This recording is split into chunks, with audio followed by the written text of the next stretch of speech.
Hoy vamos a comenzar entonces una nueva serie que se llama Creado para Más.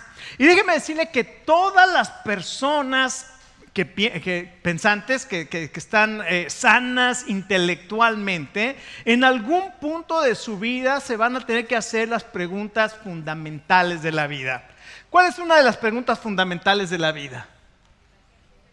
¿Para qué estoy aquí? ¿No? ¿Cuál es el significado de la vida? Comenzamos a hacer esas preguntas porque nuestra vida debe tener un significado, algo que nos motiva. Por eso la gente está aburrida, por eso la gente busca algún motivo, algo que la levante en la mañana, que le dé una visión, que le dé energía para hacer algo, porque está buscando significado, propósito, valor para su vida. Y muchas veces no encontramos ese significado ni ese valor para nuestra vida. Y hay un libro maravilloso, yo lo tuve que leer por cuestión de la escuela, ¿verdad? Pero se llama 10 teorías de la naturaleza humana. Ahora ya la 7ª edición se llama 13 teorías de la naturaleza humana.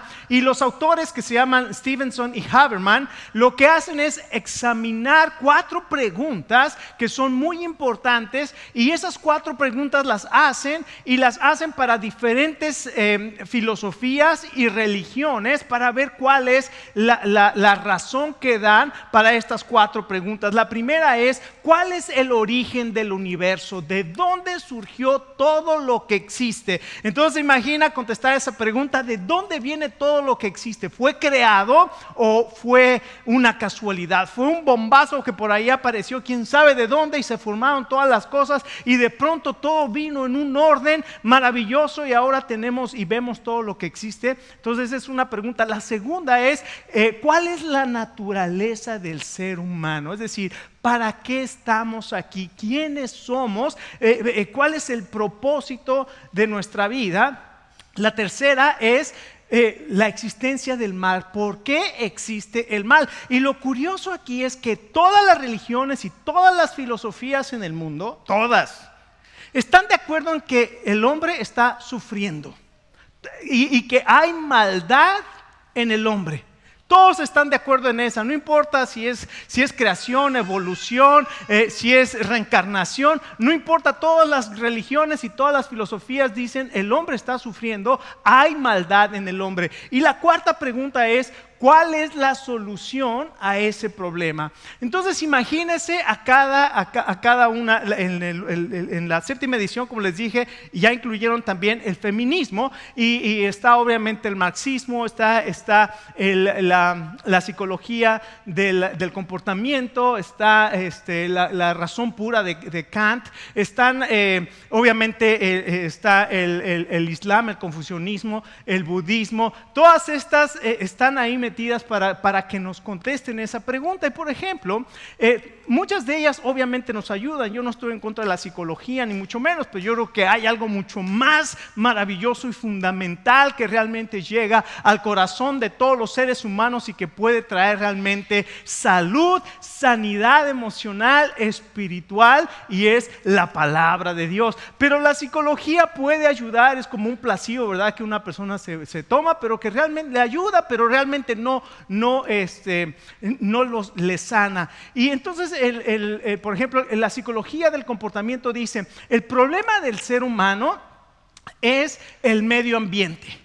Entonces, si tú arreglas el medio ambiente, tu vida ya va a estar arreglada. Déjame decirte que, es una bonita idea, pero la realidad es que el problema del medio ambiente es porque yo lo causo, porque en mí está el mal. El Señor Jesucristo dijo que del corazón del hombre salen todas las cosas malas, ¿no? Los adulterios, la fornicación y toda la maldad, el odio, la amargura, sale del corazón del hombre. Entonces el hombre es el que causa la maldad en el medio ambiente, no la puede corregir. El marxismo, ¿verdad? Dice: el problema son las desigualdades económicas, los pobres contra los ricos, los oprimidos, y entonces comienzan a hacer esas teorías económicas de si donde todos estamos iguales económicamente, económicamente vamos a ser eternamente felices, y después ves ahí la Unión Soviética en 1989 dijo no sirve y se apartó del socialismo, y los países que continuaron con el socialismo y el comunismo como Venezuela, como Cuba, están en una situación tan terrible donde los familiares de los líderes están ricos mientras todo el pueblo está pobre. Ahorita en Cuba no hay ni comida para comer, no pueden comer. Una caja de pollo les está costando 3,000 pesos cuando una persona gana 250 pesos al mes. Estuve platicando esta mañana con un cubano y me decía, la situación en Cuba está terrible. Dicen que para abril o para mayo no va a haber comida en Cuba. Está terrible la situación. Entonces los hombres ponemos nuestras soluciones para el problema del mal, pero la realidad es que ninguna de estas, ni filosofías ni religiones, pueden realmente solucionar el problema del mal, porque el confucianismo, el problema es que hay un desbalance, y lo que hay que hacer es hacer disciplina en la vida, pero una vez más, o sea, la disciplina te va a ayudar a arreglar las cosas de afuera en tu vida, pero de adentro vas a seguir mal, no va a ser un arreglo permanente ni completo, vamos a seguir sufriendo. Así es que en todas estas cosas vemos pero escuche esta maravilla. Colosenses 1:16, Dios dice algo tremendo. Todo fue creado por Dios y para Dios.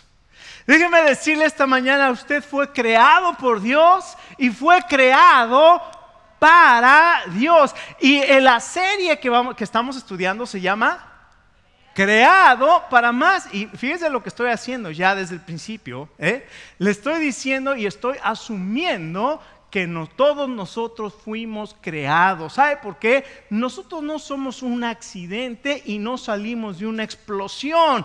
Tenemos un creador y tenemos un propósito. Fuimos creados por Dios y fuimos creados para Dios. Así que qué maravilloso tener esta perspectiva de que nosotros fuimos creados por Dios y para Dios. Así es que en palabras del filósofo, y esta presuposición, esa presuposición de que fuimos creados es necesaria, porque le voy a decir por qué.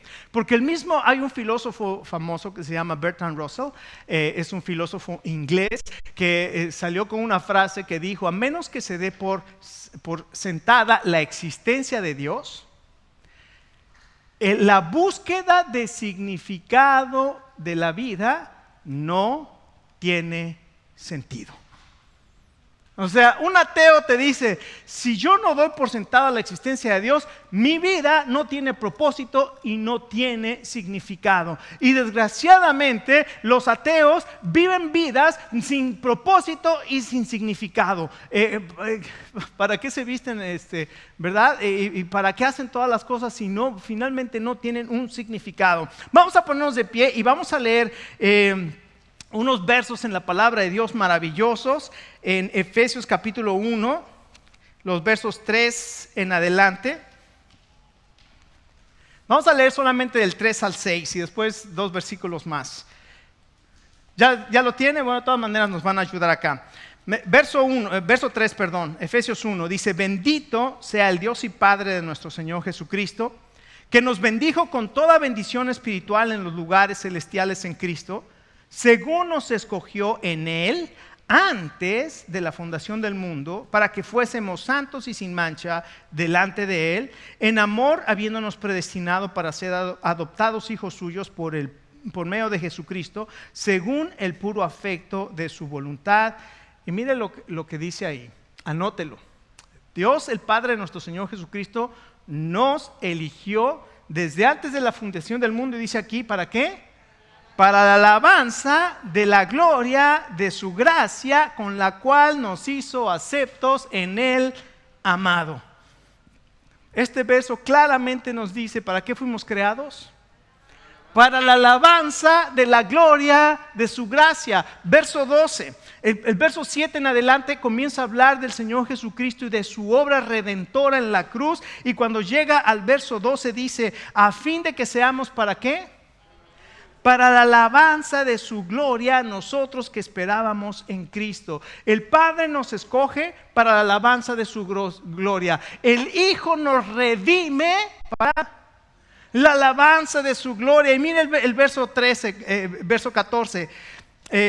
Verso 13, perdón. En él también ustedes, habiendo oído la palabra de verdad, el evangelio de su salvación, y habiendo creído en él, fueron sellados ¿con quién?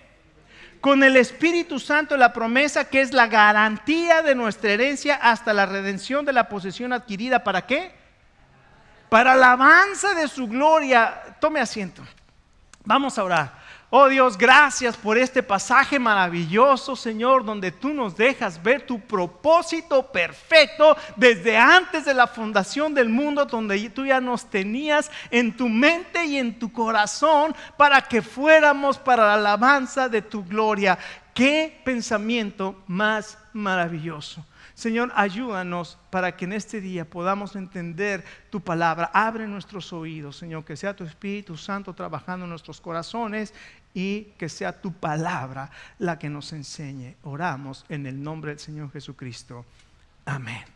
Qué tremendo pasaje este que acabamos de ver. Aquí vemos las tres personas de la Trinidad. Usted sabe las tres personas, lo que es la Trinidad, ¿verdad? Ha escuchado la palabra Trinidad. Nosotros creemos que hay un solo Dios y tres personas. El Padre es, el Hijo es y el Espíritu Santo es Dios. Es una sola esencia, pero tres diferentes o distintas personas, porque el Padre no es el Hijo y el Hijo no es el Espíritu Santo, pero Dios es Padre, Dios es Hijo y Dios es Espíritu Santo. Qué maravillosa manera de poder ver una de las doctrinas cardinales o más importantes de la doctrina cristiana. Dios es uno en esencia y tres en persona. Y en este pasaje vemos las tres personas de la Trinidad actuando en nuestra vida para su propósito, para que nosotros seamos elegidos por el Padre para la gloria de su nombre, redimidos con la sangre de su Hijo para la gloria de su nombre y sellados por el Espíritu Santo para la gloria de su nombre.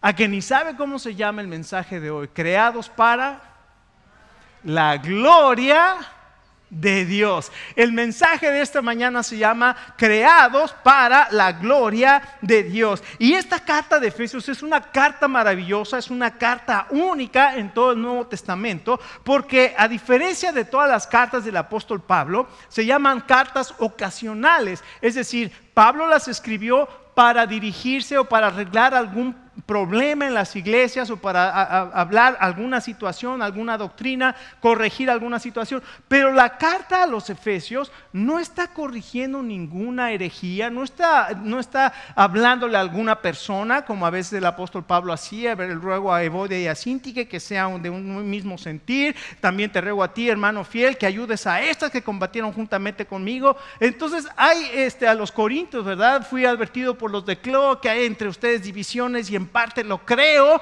¿verdad? Y en todas las cartas está hablando acerca de diferentes situaciones, pero la carta a los Efesios no. La carta a los Efesios es una carta que le escribió animando a todos los cristianos de aquel entonces y a nosotros para que podamos ver el propósito maravilloso de Dios y para que nos anime ese propósito para unirnos a Dios en su propósito maravilloso, que dice que es reunir todas las cosas en Cristo y hacer un solo y nuevo hombre, donde ya no hay judío, donde ya no hay gentil, sino ahora de todas las razas, de todas las naciones, de todas las lenguas. Jesucristo ha reunido a todos para que sean una sola iglesia, la novia del Señor Jesucristo. Qué maravilloso. Así es que, ¿cuál es el propósito principal de tu vida? Bueno, fuiste creado para glorificar a Dios. Qué maravilloso. Usted tiene una llave, ¿verdad? A veces yo cargo mis llaves de mi carro, que es un Mazda 3 del año 2006. Le suena todo menos el radio a mi carro. Y mi esposa, ella tiene un Honda mejor, ¿verdad? De 2015 automático, Power Windows, Power Locks y toda esa cosa.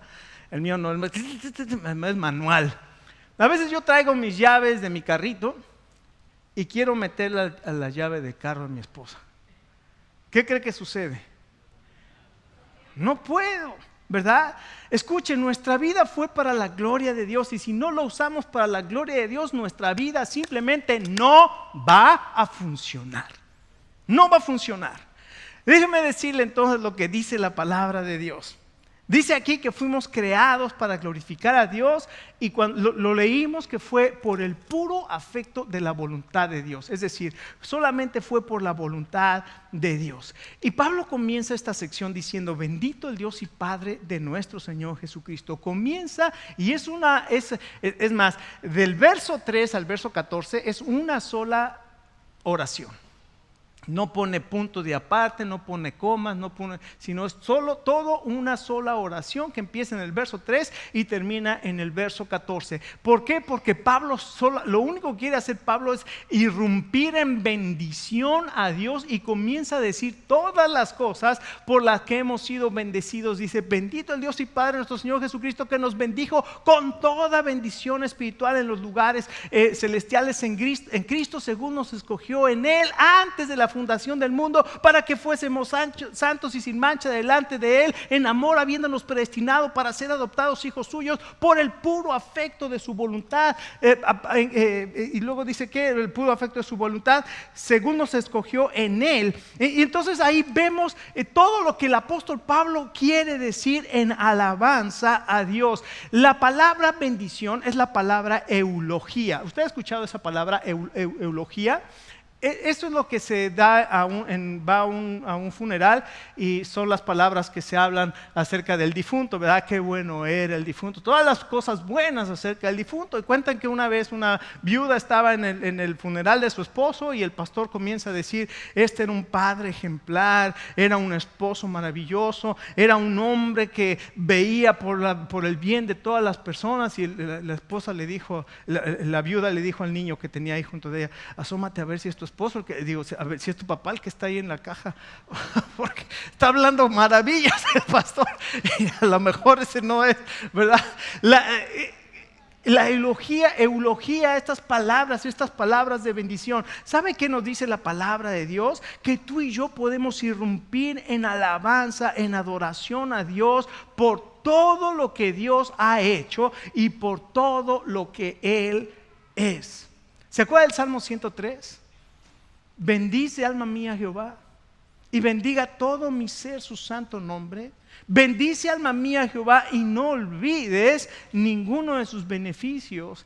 Él es el quien perdona todas tus iniquidades. Él es el que sana todas tus dolencias. Él es quien te hace rejuvenecer como el águila. Él es el que te renueva las fuerzas. Y comienza a decir todas las cosas acerca de Dios, y dice: no olvides, alma mía, no olvides, bendice a Dios. ¿Sabe cómo usted y yo podemos irrumpir en adoración a Dios?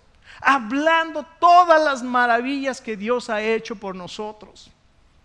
¿Ha hecho Dios alguna maravilla por usted? Cuando nosotros cantamos, qué maravilloso que Eliud, con su talento que Dios le dio, y los músicos con sus talentos que Dios le dio, pueden llevarnos a adorar al Señor y a llevar estos cantos donde hablamos acerca y adoramos a Dios y estamos glorificando a Dios. No solamente glorificamos a Dios con nuestras palabras en una eulogía, sino también, como dice ahí,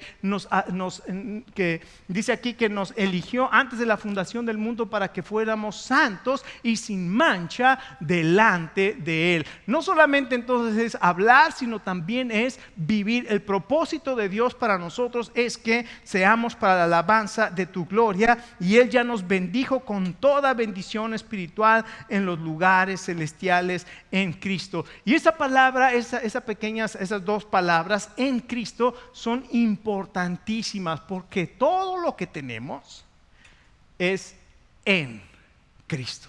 La palabra para el pensamiento del apóstol Pablo, la mejor palabra que describía a una persona cristiana es una persona que está en Cristo. Cristo. Y toda esta epístola nos habla de estar en Cristo, porque nosotros estamos en Cristo. Si tú has creído en el Evangelio, ahora estás en Cristo y tú puedes bendecir a Dios, alabarle, porque Él te ha bendecido con toda bendición espiritual en Cristo. Y no solamente porque Él nos bendijo con toda bendición espiritual, sino que aquí dice que nos escogió antes de la fundación del mundo para ser santos y sin mancha. Podemos glorificar a Dios también porque Él nos escogió para ser antes de la fundación del mundo para ser santos y sin mancha. Esto quiere decir, escucha, hace rato mencioné y dije que Dios nos creó y que tú no eres un accidente. Tú tienes un propósito. Y aquí nos dice claramente que tu propósito y mi propósito es glorificar a Dios.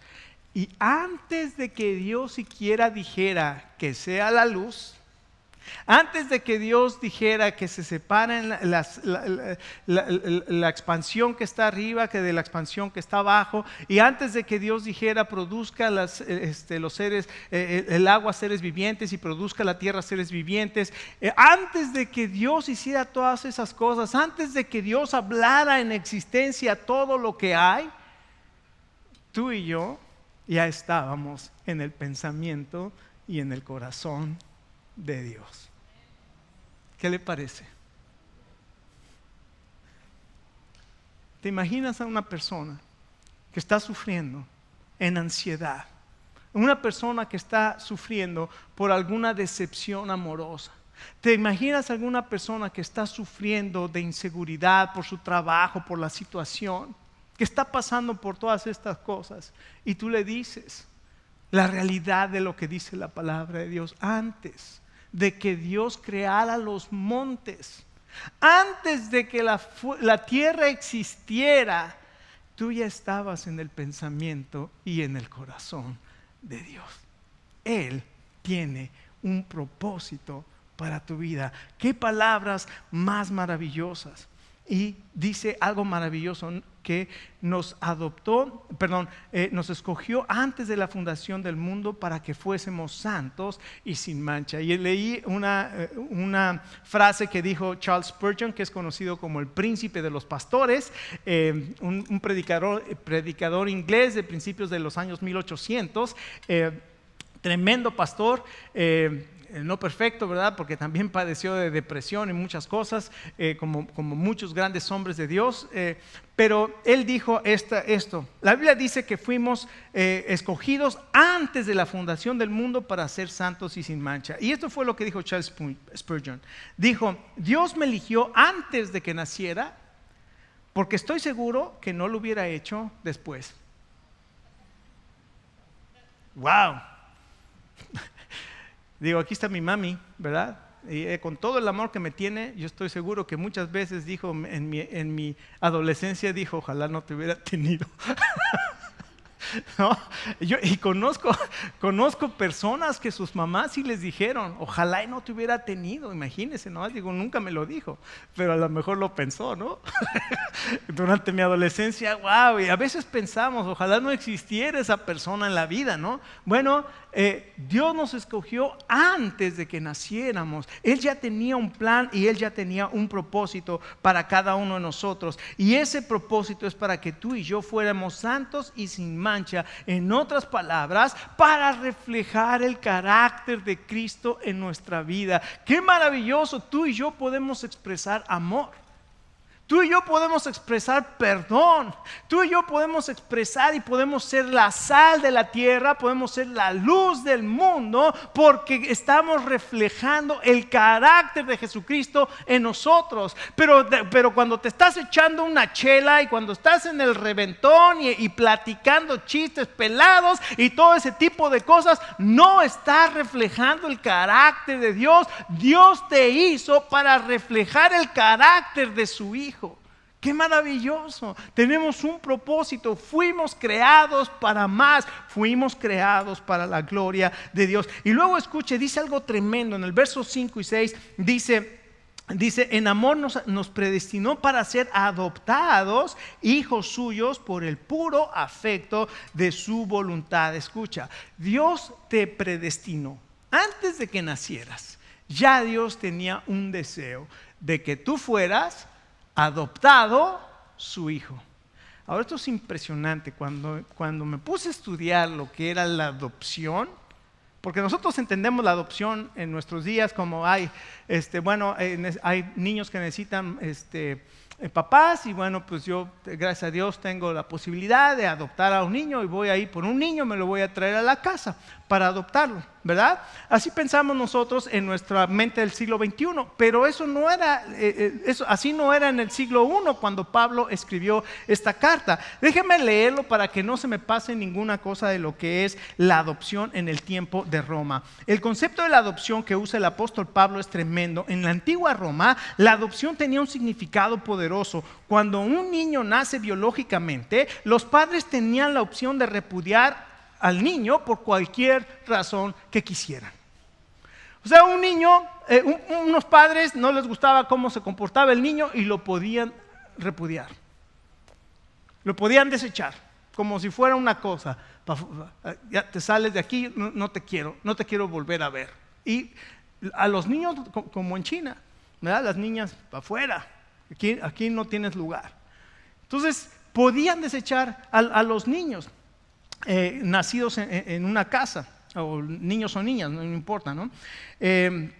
La relación, por lo tanto, no fue necesariamente deseada por los padres, ni era permanente. O sea, si tengo un hijo, pero no lo quiero, no es permanente. Un hijo no lo tengo permanentemente, lo puedo desechar si yo quiero. Y tengo el derecho, como padre en Roma, tenía el derecho de desechar a los niños, a los hijos biológicos. Sin embargo, escuche esto es lo impresionante. Sin embargo, no era así si se adoptaba a un hijo. Era completamente diferente. Las adopciones eran generalmente ya de personas adultas y en su mayoría eran para recibir una herencia. Entonces, ¿usted se acuerda de la película de Gladiador? Marcos Aurelius tenía a su hijo, ¿verdad? Y tenía a Maximus, el gladiador. Y él, a su hijo biológico, lo desechó para adoptar a Maximus, y él se puso celoso porque sabía que él iba a recibir toda la herencia, un hijo adoptado en lugar del hijo biológico. Impresionante. El hijo adoptado tenía todo el derecho y desplazaba al hijo biológico. Es impresionante. Sin embargo, en la Roma del siglo I, entonces adoptar a un hijo significaba esto. Ese hijo fue elegido libremente por los padres y deseados por los padres. Escuche, mi mami no tuvo opción de tenerme a mí. Se sacó la lotería. ¿No? Ella y yo no elegí tener a mi hijo, aunque no puedo tener otro hijo mejor que mi hijo, yo creo, ¿no? Pero nosotros no elegimos, simplemente nacieron. Pero un padre en Roma podía elegir el hijo que quería y adoptarlo como hijo. Y escuche, esto es lo impresionante. Si lo trasladamos a lo espiritual, Dios, sabiendo cómo somos cada uno de nosotros, escogió adoptarnos como sus hijos. Y yo pienso en mí. Yo pienso en quién soy. Yo sé quién soy. Digo, no, yo soy bien santito porque soy el pastor. No, nada de eso. El Señor está trabajando en mi vida y me está transformando, pero yo sé quién soy y aún así Dios me escogió para adoptarme como su hijo.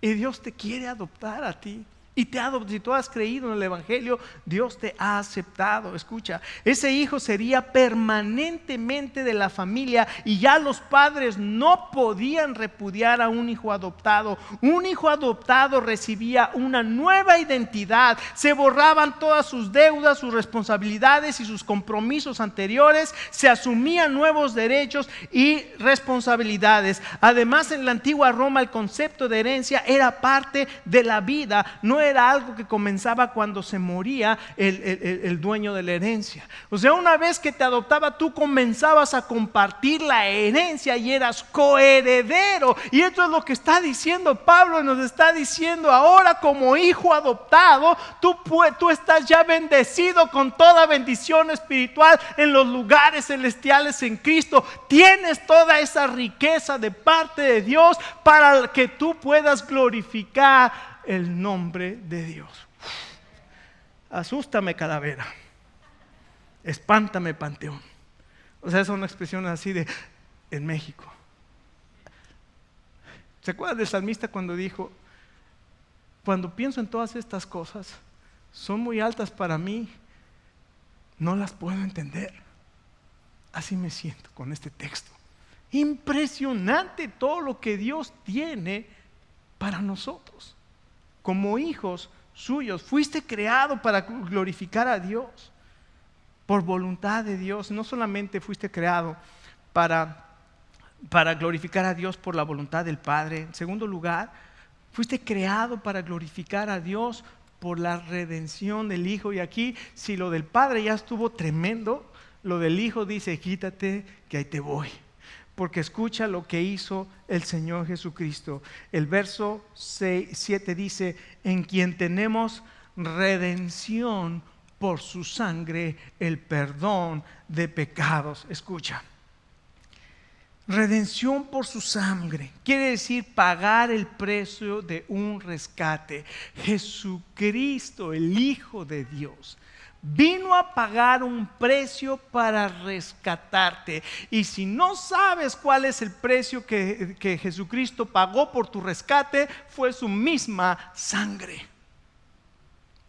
Fue su propia vida, fue una cruz, y en la cruz derramó su sangre y murió para pagar tus pecados. En el Antiguo Testamento, Levítico 16, está cómo Dios establece lo que se llama el día del perdón. Y el día del perdón, había dos machos cabríos que el sumo sacerdote venía, degollaba a uno de los machos cabríos con la sangre que degollaba ese macho cabrío, entraba una sola vez al año, que era el día del perdón, entraba en el santuario, en el lugar santísimo, en el templo, y con la sangre la derramaba sobre la cubierta donde estaba la ley que acusaba a los pecados. O sea, si no hay ley no hay pecado, ¿verdad? Pero ahí estaba la ley, y la ley te acusa de pecado. Entonces el sacerdote venía y en esa cubierta que se llamaba el propiciatorio ponía la sangre, y la sangre cubría el pecado. Después la untaba en los cuernos del altar,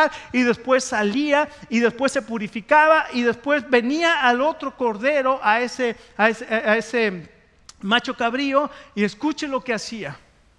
Ponía sus manos sobre ese macho cabrío y confesaba el pecado de todo el pueblo, y el pecado era transferido por esa oración a ese macho cabrío, y después ese macho cabrío era llevado fuera, lejos. Se llamaba el Azazel. Lo llevaban lejos al desierto, y allá, llevando el pecado de todos, allá se quedaba para nunca volver más. El Señor Jesucristo fue a la cruz y Él derramó su sangre para perdonar mis pecados, y después fue sepultado en la tumba y sepultó para siempre todos mis pecados, y nunca más se acordará de mis pecados ni de mis rebeliones. Así es que si el Padre fue impresionante, la redención del Hijo es igual de impresionante. Dios me eligió desde antes de la fundación del mundo para que fuese santo y sin mancha y para que yo pudiera glorificarle a Él. El Señor Jesucristo me redimió, me limpió de mis pecados y sepultó mis pecados. Nunca más se va a acordar de ellos y ahora me adopta como su hijo, me da perdón de pecados y además el verso 9 y 10 dice que revela su propósito de lo que está haciendo Dios, lo que está haciendo en la historia es reunir de todas las naciones un pueblo para sí mismo. Y usted y yo estamos participando cuando damos a misiones, cuando hablamos a la gente, cuando nuestro carácter refleja al Hijo de Dios y reflejamos a Cristo y glorificamos a Dios a través, estamos participando en el plan que Dios tiene para todas las naciones. Y finalmente, no solamente entonces el Padre fuimos creados para la gloria de Dios por la voluntad del Padre, sino que también fuimos creados para la gloria de Dios por la redención en el Hijo y además fuimos creados para glorificar a Dios por el Espíritu Santo. Escuche esto es maravilloso, porque si ya el Padre nos eligió desde antes de la fundación del mundo, si ya el Hijo nos redimió, ahora el Espíritu Santo hace algo impresionante. Escucha lo que dice, verso 13. En Él también ustedes, es decir, en Jesucristo, en Él también ustedes, habiendo oído la palabra de verdad, el Evangelio, es decir, las buenas noticias de salvación, y habiendo ¿qué? Creído en Él. ¿Sabes cómo puedes tú ser adoptado? ¿Sabes cómo tú puedes ser perdonado? ¿Sabes cómo tú puedes tener todas estas bendiciones espirituales en lugares celestiales en Cristo? Cuando tú escuchas el Evangelio y lo crees. ¿Quién dice eso?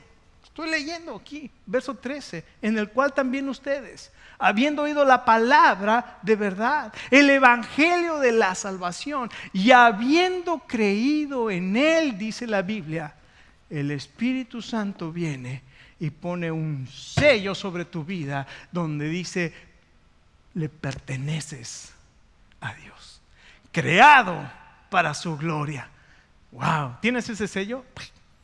Creado para su gloria. Vamos a hacer una de esas playeras que diga creado para su gloria, sería buenísimo. Y recordar este mensaje, creado para su gloria. Fuimos sellados con el Espíritu Santo de la promesa, que es algo maravilloso. Dice que es la garantía de que vamos a recibir esa herencia. Tenemos una seguridad eterna. Este sello nos da seguridad, es una garantía que nosotros le pertenecemos a Dios. Este sello se pone sobre nuestra vida y nos asegura que le pertenecemos al Señor Jesucristo. Y escucha, este sello no se puede quitar. Cuando el sello se ponía en un documento, quería decir que el precio estaba saldado y que nadie podía pagarlo. Fuiste creado para la gloria de Dios. Quiero terminar con esta historia rápidamente. Y creo que ya le he contado, pero es buenísima y se las voy a contar otra vez. Juanito quería construir un barco y le dijo a su papá, papá, quiero construir un barco. Compraron todo lo que se necesita para construir un barco y construyeron un barco modelo, ¿verdad? Le pusieron velas, lo pintaron y Juanito le puso, adentro del barco le puso su nombre, Juanito, y estaba feliz Juanito porque con su padre había creado y había formado y había hecho un barco. Entonces un día Juanito se fue al lago que estaba por ahí cerca de su casa y puso su barco y el barco se comenzó a ir. Entonces corrió a su casa para pedir ayuda, cuando regresaron el barquito ya no estaba, y lo buscó por todas partes, el barco ya no estaba. Y un día caminando por las calles de la ciudad había una tienda de antigüedades. Y en esa tienda de antigüedades, ahí fue viendo su barquito. Entró y le dijo al Señor, ese es mi barco. Y el Señor le dijo, pues si lo quieres, lo tienes que pagar. No, pero yo lo hice. Si lo quieres, lo tienes que pagar. Entonces Juanito se fue y trabajó todo el verano, juntó dinero y vino y pagó su barco.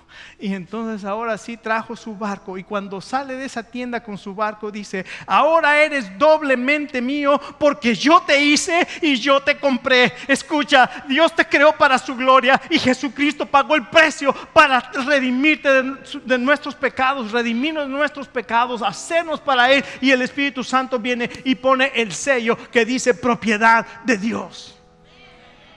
¡Wow! Fuiste creado para más. Fuiste creado para la gloria de Dios.